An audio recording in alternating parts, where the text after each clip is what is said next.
এই মঙ্গলবার সন্ধ্যে থেকে অমাবস্যা পড়ছে, সারা রাত পুজো হবে এবং পরের দিন বুধবার সারাটা দিন অমাবস্যা আছে।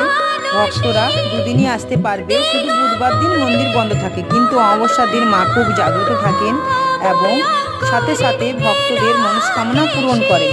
শুধু বিজোড় সংখ্যায় মোমবাতি এনে জ্বালাবেন এবং ধূপ ধুনো তেল আর ফুল যেমন পারো ভক্তি করে মাকে ভোগ দেবেন, পুজো দেবেন, নাম গোত্র ধরে সবার পুজো হবে এবং গরম ধুনুচিটা ধরতে হবে। দেখো মায়ের কত রূপ, কত লীলা, কত মহিমা, যে নামেই ডাকো না কেন সাড়া তো দেয় একটাই মা।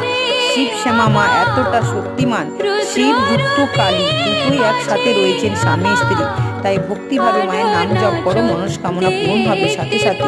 আর যে ওষুধগুলো মন্দির থেকে দেওয়া হয় নিয়ম মেনে টোটকাগুলো পালন করো, সবার কিন্তু সমস্যা দূর হচ্ছে, তোমাদেরও সমস্যা দূর হবে, মন্দিরে আসতে হবে।